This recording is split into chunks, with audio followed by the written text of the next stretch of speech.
have never been accused of wrongdoing related to Epstein. Joining me now is a Democrat on the House Oversight Committee, Congressman Subramanyam of Virginia. Sir, should the Clintons sit for their depositions? Well, I think they've done a lot already, I'll say that.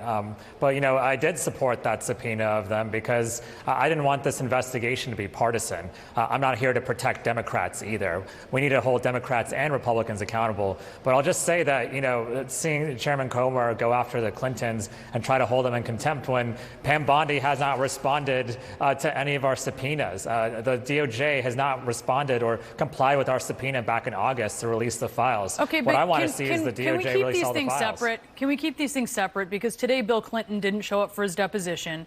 Hillary Clinton is not expected to show up tomorrow. So we have a limited amount of time. Let's talk about this issue at hand, and we will talk certainly about these other issues here in the future. Bill Clinton is in at least 2 photographs where there are women with faces that are blacked out, which would indicate they're known victims or possible victims. Is it important to ask him about that? Isn't that something that would require perhaps more than a written answer? Isn't that something that might benefit from a bit of back and forth?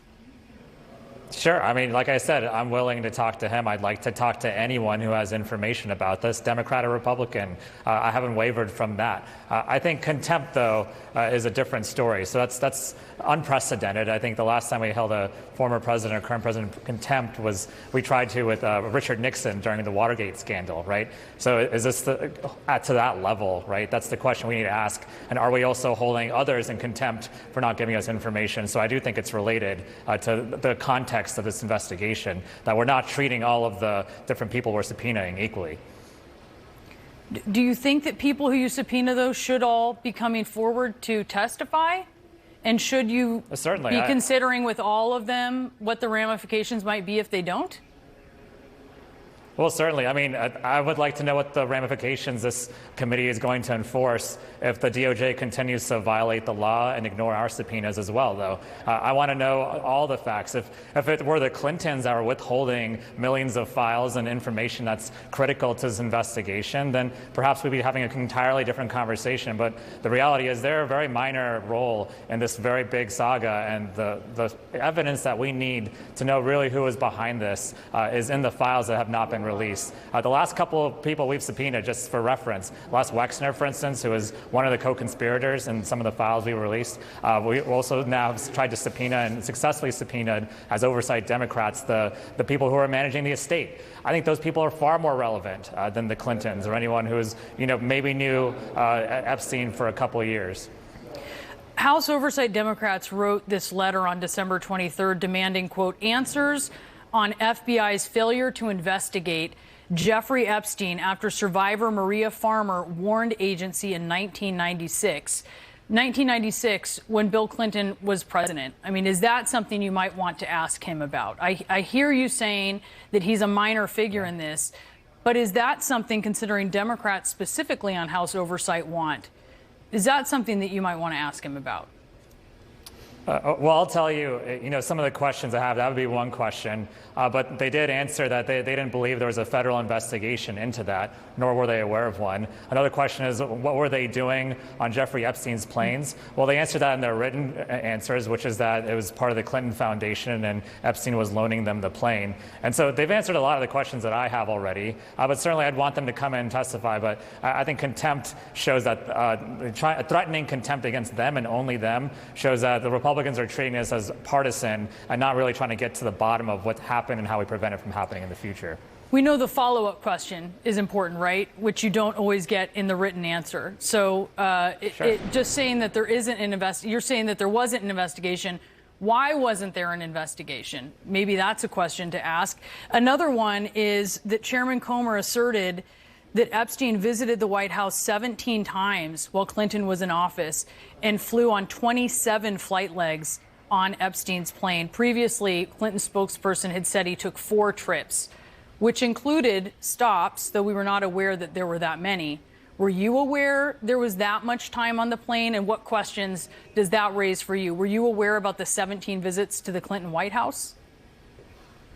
I was aware. I would just say, again, that's why I want Clinton to come and testify before us. I haven't wavered on that. I will just say again, though, that we have a lot of people who have information about Epstein, far more information, and we haven't held them in contempt. So I think the question here is not about whether or not we want the Clintons to come in, because we've already supported subpoenaing them to come in and tell us what they know at the very least. And sometimes these things are a negotiation and a process to try to get them into the setting that makes the most sense. But there are a lot of other people who have information as well. And the fact is we aren't holding the Republicans who aren't refusing to testify accountable either. This has become partisan, and that's what I don't want. I'm not here to hold the bag for anyone's. I'm not here to hold the bag for Democrats. I'm here to get to the bottom of the truth, and that's why we've supported subpoenas of Democrats and Republicans to the state. The Clintons wrote today, indeed bringing the Republicans' cruel agenda to a standstill while you work harder to pass a contempt charge against us than you have done on your investigation this past year would be our contribution to fighting the madness. That's sort of a framing where they're making this contribution for the greater good. Considering there is also a personal stake in avoiding this encounter for the Clintons, do you think that's the right tone to strike? It's hard to say. Again, I understand where they're coming from. I mean, they're looking at this, and I think something else they said in the letter was that they would like to get to the bottom of the truth as well. They would like to see more accountability for this DOJ and for Pam Bondi, for instance. A lot of what they said in that letter was quite true, actually, and that I agree with. But again, I do want to hear from them. That's why we supported the subpoena, and we want to hear from other Democrats who might have information. It doesn't matter. But to threaten in the way that they've threatened the Clintons without actually asserting those same kinds of threats to other people, I think shows the partisanship of this majority on oversight. Is there another way to compel them to testify? That's a good question. I mean, I would like to know if there's another way to compel the DOJ and Pam Bondi to come and testify before us as well, or to give us the information, or how we enforce the laws when it comes to the release of the Epstein files, which President Trump signed into law, right? And so, again, think of what we're doing here, the precedent we're setting. And Congressman, I just want to be clear. I hear you on that. We are constantly covering how many documents have not been released, how they have missed your deadline. We cover that a lot. But in this case, they have decided not to sit for a deposition and made it clear that they're doing that rather close to the deposition time for doing so. So aside from what to do about Pam Bondi and DOJ, if we can refocus back on the Clintons, is there a way that you would be able to hear from them short of this contempt process? I mean, what are Democrats prepared to do, perhaps to outreach with them and maybe get some of those answers that you say you want? Well, I'll give you another example, which is I tried to